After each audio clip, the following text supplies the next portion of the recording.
Morning class. Let us quickly review what we have discussed so far in yesterday's class. In yesterday's lecture, we were discussing ionic solids.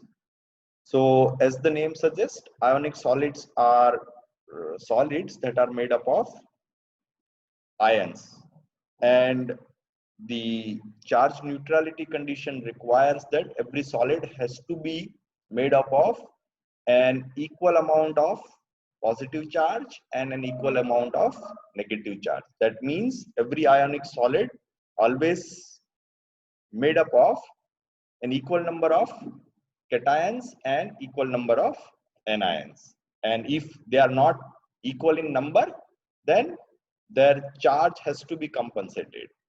That means you may have cation and and anion in different numbers, but then their charge polarity will be unequal. Like you may have, say, A plus 3 and O 2 minus. So in that case, to make the balance, you need 2 A atoms and 3 B atoms. So likewise, you may have or may not have equal number of ions, but their overall charge has to be balanced. Now, cation being smaller in size, it occupies the valleys that is being created by the anions. The anion cation configuration could take place the three possible configurations. In the first case, the cation is very small and it is positioned itself in the valley in a way it does not touch any of the surrounding anions. This symmetry is unstable because in this case the anions are in contact with each other, making the configuration unstable. In the second case, the middle one, the size of the cation is just enough that it is touching all its surrounding anions. This is the minimum size of cation which is required to make the solid stable. If you have the cation size which is larger than the size of the valley, that means it will going to dislodge the surrounding anions from its parent position, then the configuration will be even more stable, because such dislodging of anions from their parent side resulted into greater separation between the anions, which results into better ionic stability in the solid. Then we talk about the ligancy rules. Ligancy defines the number of nearest atoms, or you can say it is identical to the coordination number. The only difference is this time the neighboring atoms will possess a different charge. For example, an anion will be surrounded by cations from all the sides, and a cation is surrounded by anions from all the sides. So number of anions surrounding the cation or the number of cations surrounding the anion is being defined in terms of its ligancy. Ligancy can vary from 2 to 12. Depending on the ligancy, your ionic structure will be different, and the allowed radius ratio of cation to anion atom will also be different. We have discussed this, so I am not repeating it. The smallest radius ratio lies between 0 to 0.155 for the ligancy of 2, where the configuration is linear, and the highest radius ratio is 1, which is for an FCC or a HCP type of configuration, where your coordination number is 12. So I'm not going into the details of that. Now, depending on the stoichiometric proportion of the anion and cation, you can distinguish ionic solids into three different categories, namely AB type of ionic solids, as the name suggests, you have equal stoichiometric proportion of A cation and B anion. In the second type, the configuration is AbO3, which is also called the perovskite structure.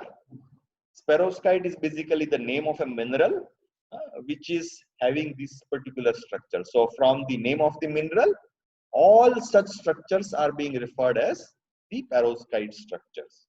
Here, instead of one anion and another cation, what you have is two different cations, namely A and B, and your anion is always an oxygen. So you have an AbO3, and you know that your oxygen is having its valency, which is -2. So if I have 3 oxygens, my total valency is -6. So your cations A and B together has to have its valency +6. So you can have multiple combinations of valencies of A and B that can result into an AbO3 type structure.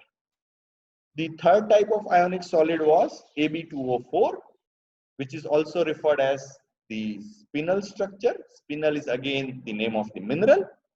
And here again, you have two different cations, but this time the stoichiometric ratio of A to B is always 1:2. That means you have B cations twice in number as compared to A cations, and your anion is always the oxygen atom. Then we had also discussed a couple of example problems of AB type of ionic solids. The first and the foremost was the CSCl crystal structure type. If you look at the unit cell of CSCl, you can see it is possessing a primitive cubic lattice and not the body-centered cubic lattice. Why? Because the body-center atom here is different from the corner atom. So it is not the body-centered structure, but it's a cubic structure. And if you focus on the body-centered atom, it has an 8-fold coordination. And in the ligancy rule, we have just seen that whenever you have an 8-fold coordination, your void type is the cubic void. The number of anions to cations ratio is 1, because for an AB type ionic solid, your anion and cation has to be in equal number. If you want to see the relationship between the lattice parameter A and the radius of anion and cation, you should look into the direction of the body diagonal and take its length, which is in this case √3a, and on this path you have two half anions sitting at the corners and one cation sitting in the middle. So the total size of the anion and cation is twice of Ra, that is coming from the corners, plus twice of Rc. The motif positions, the motif position is basically the position of the atoms relative to the lattice points. So all your anions goes at the corners. So we define the corner positions as 0, 0, 0, and the cation, which is at the body centered, is its coordinates are 1/2, 1/2, 1/2. The occupancy is 100% because all lattice sites are being occupied. The typical examples of AB type structure is CSCl, AgI, AgBr, CSI, LIMG, etc.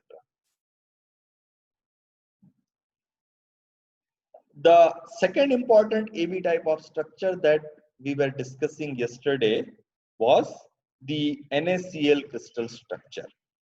If you look at the unit cell, this is a relatively larger unit cell where your lattice is an FCC lattice. You can see the FCC kind of configuration if you only look at the Cl minus anions. So your FCC lattice is actually being made by the Cl minus anions. In fact, there is another way by which you can also explain that it is being made with Na plus cations, but I'm not wanting you to get confused.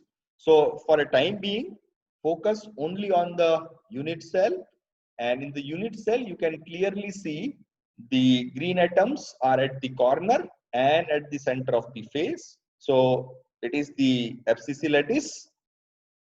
The void type, you can see the Na plus atoms occupying the edge centers, and edge centers are the octahedral voids. So your void type in this case is the octahedral voids. In the FCC unit cell, you have effective number of atoms equal to 4. So your anions to cation ratio is equal to 4 because it is an AB type structure. So you need equal number of anion and cation. The relationship between A and R can be established if you look along any of the edge of the unit cell. So if you look along any of the edge, for example, the lower edge, if you look along this particular edge, you can see that this length A is equal to half of atoms from the edges and one full Na plus atom at the center. So my total length A is equal to twice of Ra plus twice of Rc. And the motif positions of anions is 0, 0, 0. Why we are defining the motif position as 0, 0, 0? Because it is at the lattice sites. So every lattice site is being defined as the origin, and it is being considered as 0, 0, 0. Now here is a caution. Yesterday there was a debate that if I have a face-centered atom, its coordinate should be something like 1 half 1 half 0. Instead, we are defining all anion sites as 0, 0, 0. So why we are defining the anion sites as 0, 0, 0? Instead, the actual lattice positions like 1 half 1 half 0. Why we are not defining the face-centered positions as 1 half 1 half 0? That was the ambiguity that we were discussing in yesterday's class when we had closed.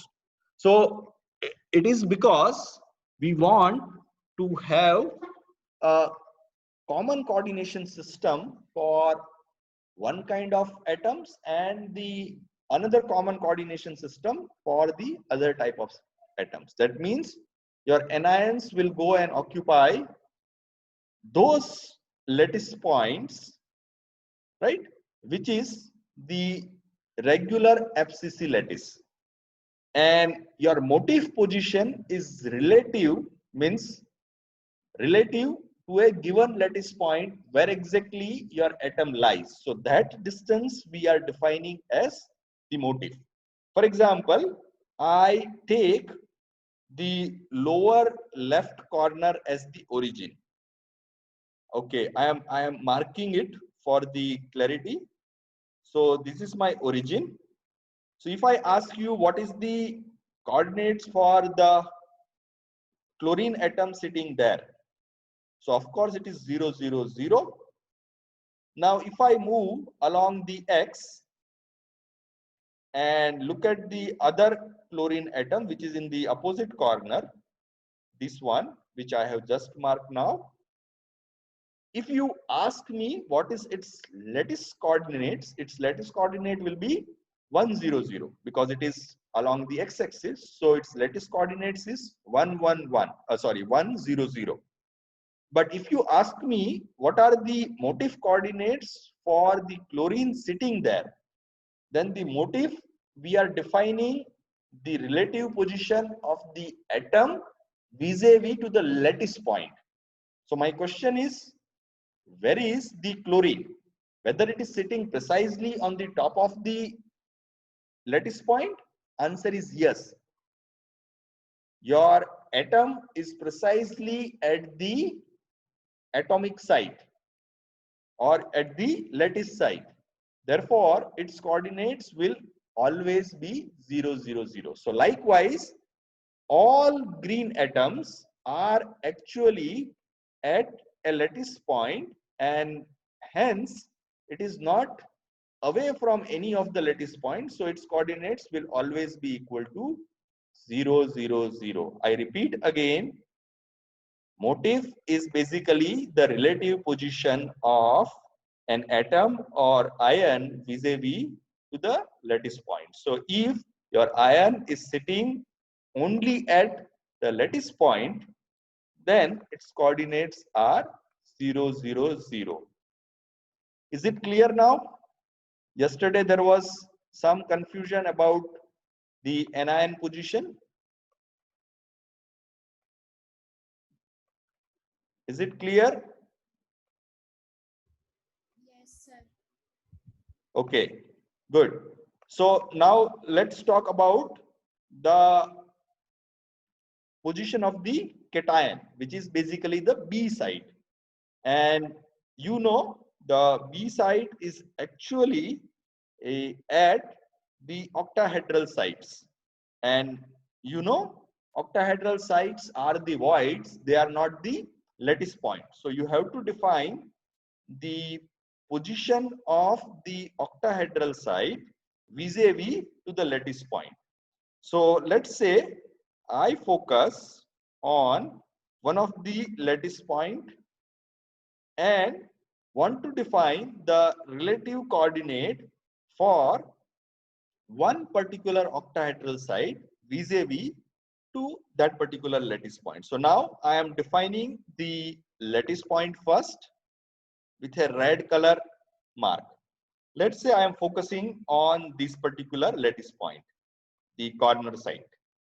And now I want to define the position of the octahedral site, which is this,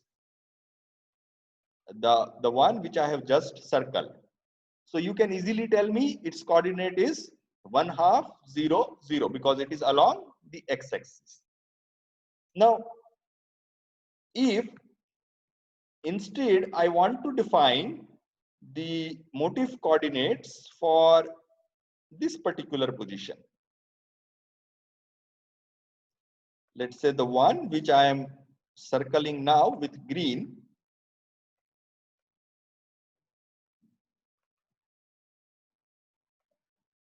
this one, then many students will say that, okay, vis-a-vis to the lattice point which is marked with the red color dot, this particular cation should have its coordinate 0, 1/2, 0.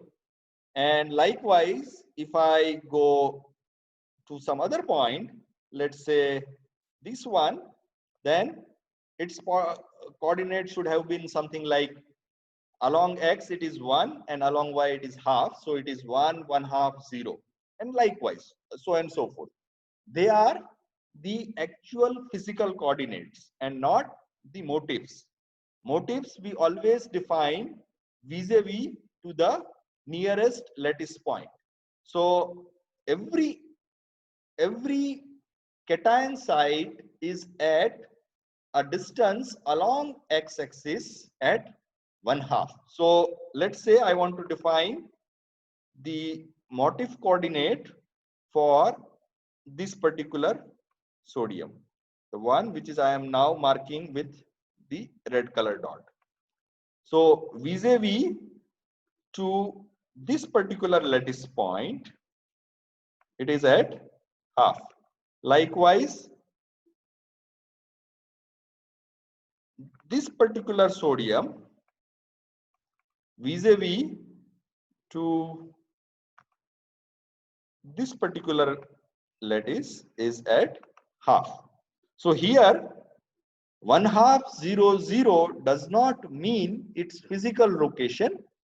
It means its relative position vis-a-vis to the lattice site. In summary, the octahedral sites position as 1/2 0 0, motif site as 1/2 0 0 means it is in the middle of the edge, because edge is having its length equal to 1, and when you say it is 1/2 0 0, it means it is along the center of the edge. Now your edge could be x, your edge could be y, your edge could be z. So in traditional Cartesian coordinate system, you may have different coordinates, but the motif positions is always being represented as 1/2 0 0. It means it is dislodged from the nearest lattice point by half a coordinate along the x-axis. Is it clear?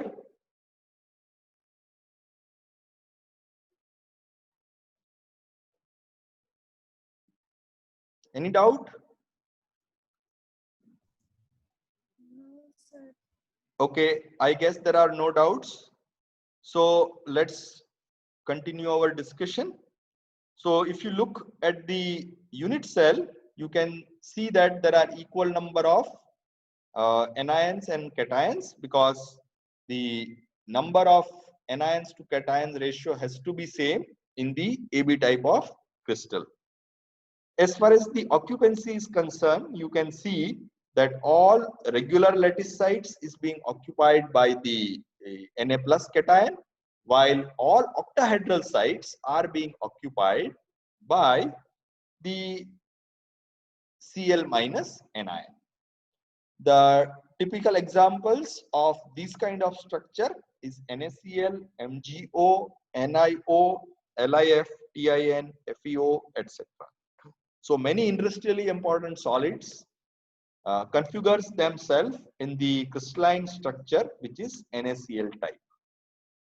Now, in many books, you will see that the sodium atom is being shown as if it is they are at the corner sites, and the Cl minus anions are making the octahedral positions. So why it is like this? It is because we can always interchange the sodium with the chlorine. Let me show that to you. For that, I am simply clearing the previous location. Now I want you to focus on one particular plane, which I am just marking with a blue color. So focus on this particular plane.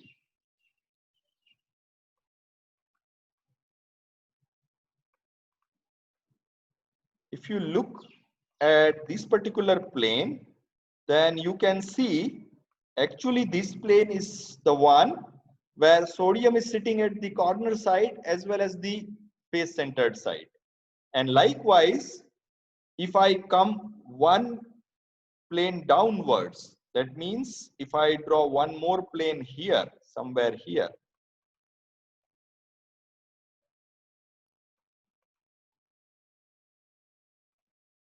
right?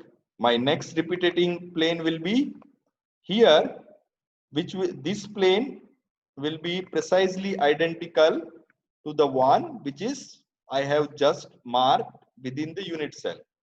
So this particular plane and this particular plane will be identical, and if I look at these two planes, then it makes the abscissa lattice, which is made up of Na plus cations, and in this case your Cl minus ions will be at its face center, right? So you can define the abscissa lattice either made by the chlorine or made by the sodium. You can look at either way. Is it fine? Yes, sir.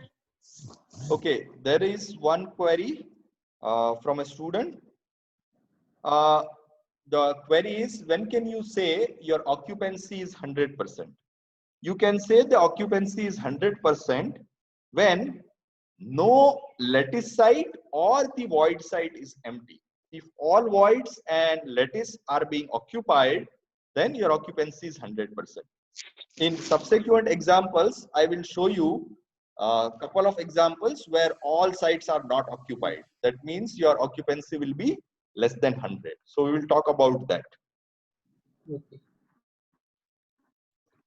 Okay, let's proceed further. The third important type of ionic solid, which is also crystallizes in AB type of structure, is called the zinc sulfide crystal structure or ZNS crystal structure. Here, your cation Zn2 plus occupies the tetrahedral sites within the unit cell, while your sulfur is at the regular lattice points of the FCC lattice.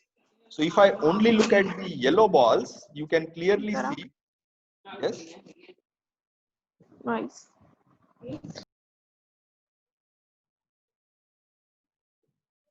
Okay, if you look only at the yellow balls, you can clearly see your base lattice is FCC and the blue dots are at the tetrahedral voids. So your void type is tetrahedral and your lattice type is FCC.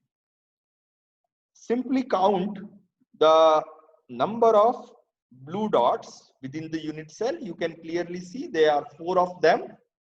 So your cations are 4 in number, and we know the effective number of atoms in the FCC unit cell is also equal to 4, and your FCC unit cell is made up of sulfur. So your anion is also 4 in number. That is, the ZNS unit cell is made up of 4 Zn2 plus ion and 4 S4 minus ion.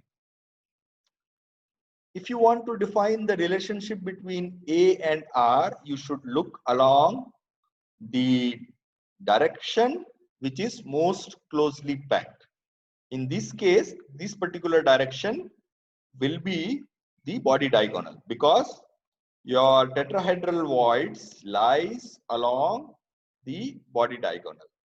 So if I look along this particular direction, you can see I have half anions from 2 opposite corners, and the central atom, which is at the tetrahedral void. So the length of the body diagonal is equal to 1/4 of the total body diagonal length. That means where I am looking from one of the corner side up to my first valley. So I am looking from here to here. This length is 1/4 of the total body diagonal length, which is the total body diagonal length is √3a. So my total length was √3a, and the length up to the tetrahedral void is 1/4 of the body diagonal length. So it is under √3a by 4, and it should be equal to sum of the radius of the anion and cation because it is center to center distance. So it is Ra plus Rc. The motif positions of anions will be 0, 0, 0 because it is the FCC lattice, and in the previous case we have understood your anions, which is making the motif, is at the lattice points, so its coordinates are 0, 0, 0, while cations are dislodged by half a coordinate along its edge length, not half a coordinate, but 1/4 along the body diagonal. Therefore, its coordinate is 1/4, 1/4, 1/4. Remember, all tetrahedral voids lies within the unit cell, so its coordinates will always be 1/4, 1/4, 1/4 vis-a-vis to any of the corner. So our motif positions for anions is 0, 0, 0, while the cation sites are 1/4, 1/4, 1/4. Is it clear?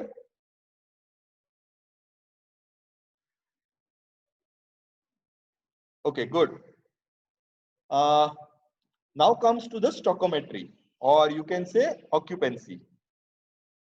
When it comes to stoichiometry, you can see that there are equal number of Zn2 plus and S2 minus.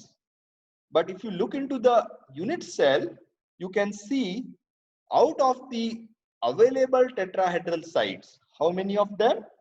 8, because you have 8 corners, and relative to every corner, you have one tetrahedral void. So in one unit cell, the total number of octahedral voids are 8. But out of those 8, only 4 is being occupied. Therefore, your occupancy in this case is reduced to half. So your occupancy is 50% of the total available void space. Now, which tetrahedral sites will be occupied? So it is always the alternate tetrahedral voids that is being occupied. For example, let us mark the one particular tetrahedral void. Focus on one particular tetrahedral void, which I am just marking now. This is the tetrahedral void. What is its location? Its location is vis-a-vis to 1/4, 1/4, 1/4 from the backside topmost corner atom. So vis-a-vis to this particular lattice side, its position is 1/4, 1/4, 1/4. So if I look on the top plane, on the backside corner, the tetrahedral void corresponding to that particular position is occupied. Then its opposite one, that is, if I move on the front side, from this position I come here, then the octahedral void corresponding to that particular side, which would have been otherwise somewhere here, it should be somewhere here, is unoccupied. Likewise, if I move from this particular position to this particular corner, this is the back. So on left hand edge, back side was occupied, then this will be empty. Now if this one is empty, if I go on the opposite side here, then it will be occupied. If this is occupied, if I go here, it is empty. So likewise, your alternate valleys are occupied. So out of 8, 4 alternate valleys will be occupied. If you look from the front, out of the 4 front valleys, 2 alternate front valleys are occupied and 2 alternate back valleys are occupied. The typical examples of ZNS crystals type is ZNO, ZNS, DEO, SiC, ZNTE, etc. Right? So these are important solids. We will keep referring them when we talk about the applications of these materials. So whenever it comes to the description of the property of the solid, you have to remember in ZNS type of the crystal structure, your occupancy is 50%. Is it clear?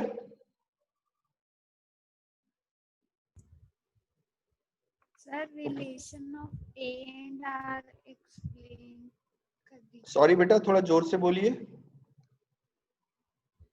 Sir, relation of A and R. Relation of A and R. Okay. Look at the direction which I am showing now with an arrow. Can you see my arrow? The arrow connects one of the corner atom, which is anion, to the center of the cation, which is at the tetrahedral site. What is the length of this small red color arrow which I have just drawn? If the total length of the body diagonal, which I am now marking with a blue line, this is my body diagonal. You know this length is under root 3a, right?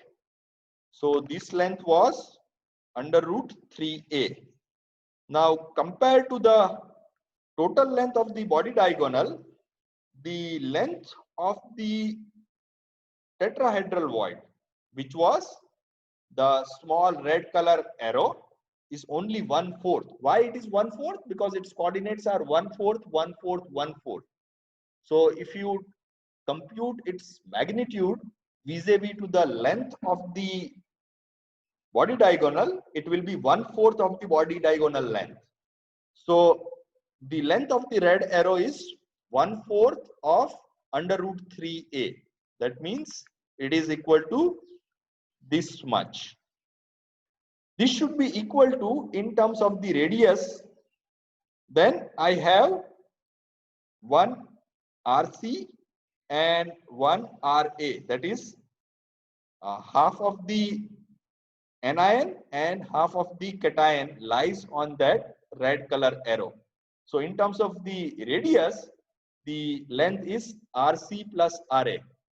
Now you might have confusion that on that line, the RC and RA are very, very far.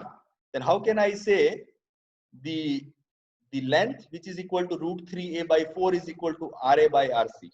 Because remember, the unit cell which we are showing as separate atoms, it is for the sake of clarity.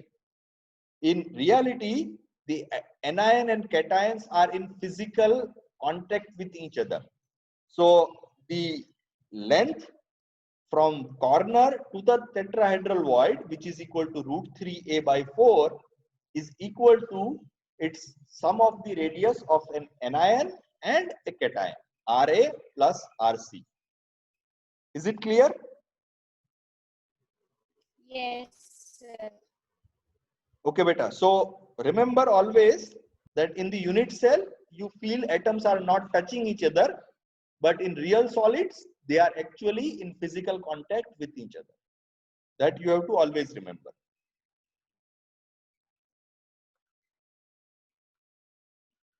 Okay, let's proceed further. Now we are moving to the second category of the ionic solids, which crystallizes themselves into AbO3 type of crystal structure. If you look at the unit cell of AbO3 type crystal structure, you can clearly see it is a primitive cubic unit cell. Now sometime somebody may claim, no, the face centered lattice points are also being occupied. So it is not the cubic unit cell, but it is the face centered cubic unit cell. It is not the face centered cubic unit cell, because in the face centered cubic, your corner side and the face side has to be same. In this particular case, the atoms are of different colors and they represent different cations. So they are not at the FCC lattice. Instead, your lattice is being made by the blue atoms, which is only at the corner sides. So your lattice type is the primitive cubic type of the lattice, right? Now coming to the motif.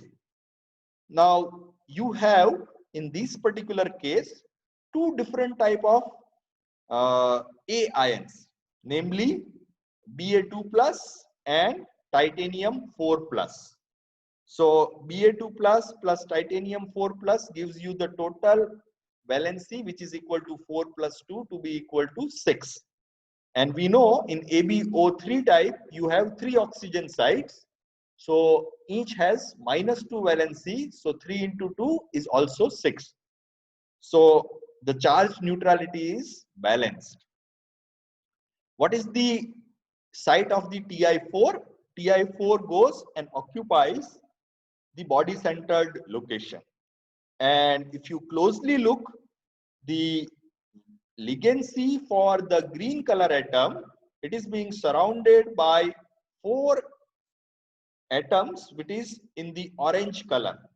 So it is having the 6-fold coordination, and 6-fold coordination means your valley is actually the octahedral valley. So your Ti4 plus is occupying the octahedral void, which is having its coordinate as 1/2, 1/2, 1/2. So your B ion site is 1/2, 1/2, 1/2. Right? This is the position. Where is the A ion? The A ion is the corner sites, and the corner sites is being occupied by Ba2 plus. And in the previous discussions in the AB type of structure, we have defined the motif positions of the corner sites as the 0, 0, 0.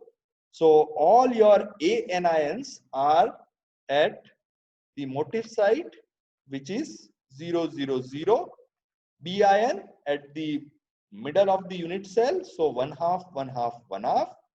And the oxygen coordinates, the oxygens are occupying the face centered positions, but not in the face centered lattice, right? So remember, your lattice is the cubic lattice, but the position of the oxygen atoms are at the face centered site.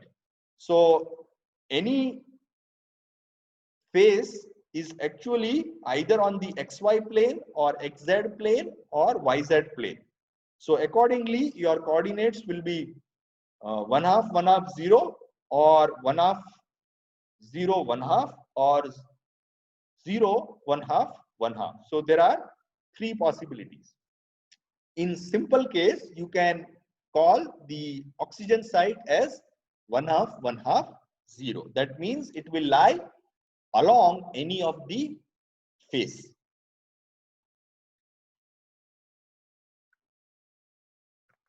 Is it clear? The motif positions of A anion, B anion, and oxygen cation. Is it clear? Okay. The coordination of B we have already discussed. It is having the 6-fold coordination, right? So it is at the octahedral site. Your B cation is at the octahedral site. The typical examples of these kind of solids with A2 plus, B4 plus, O3 type of configuration. That is, your A ion has its valency which is equal to 2 plus, your B has its valency as 4 plus, and oxygen is always 3. The typical examples is Ba TiO3 or PbTiO3, CaTiO3, SrTiO3, etc. So all oxides which involves titania, because titania is the one atom which has valency that is equal to 4. So all titanias makes their structure which is typically a perovskite structure, the one that is being shown here. The other possibility is both A site and B site is being occupied by ions which is having valency plus 3. So in that situation, you will have the chemical formula that will look like A3 plus, B3 plus, O3. In this case, the typical examples will be LaAlO3 or LaGaO3, BiFeO3. lanthanum and aluminium typically have its most favorable valency, which is equal to +3, but iron could have its valency equal to +2 as well as +3. So you have to see what is its site. If it is at the B side, its valency is +3. If it is at the A side, then its valency is +2. So you have to remember this, right? So atoms with multiple valencies can either occupy the A side or it can go to the B side. The atoms with weak valency will either occupy only the A side or the B side. Is it clear? Sir, sir, Yes. you haven't mentioned the total occupancy of ABO3 position of type. D ion. Sorry, repeat again. Sir, total occupancy of ABO3 type ionic crystal. Total occupancy. See, occupancy we always talk in terms of the occupancy of the voids. So if you talk about the B cation, right? The B cation goes and occupy the octahedral void. Now in one unit cell, how many octahedral voids you have? In one unit cell, effective number of octahedral voids कितनी होती है? पीछे हमने जब tetrahedral void octahedral voids निकाली थी तो tetrahedral तो 8 होती है because everyone is inside. Octahedral कितनी होती है? Not 6. One is in the middle and one each along the edge. तो एज के अलोंग 12 होती है, बट वो इफेक्टिवली उसका कंट्रीब्यूशन कितना होता है? Each is contributing only 1/4. तो 3 आती है एज से और 1 आती है सेंटर से. So there were 4 octahedral voids per unit cell, right? So out of the 4, only 1 is being occupied in this case, right? So its occupancy is only 25%. Clear?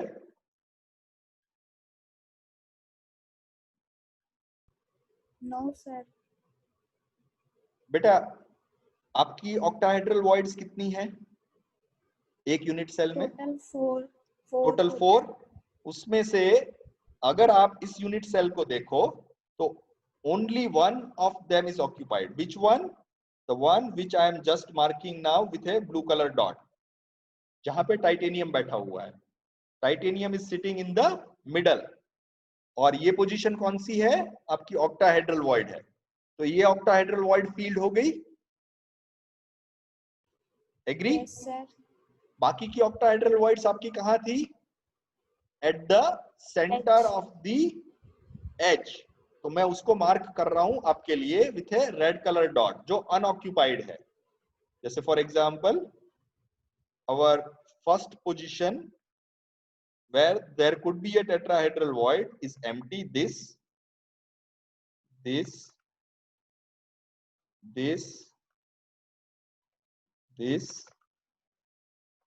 likewise I can mark all 12 such positions. Is it clear? All these positions Yes, are sir. unoccupied and its effective number is 3.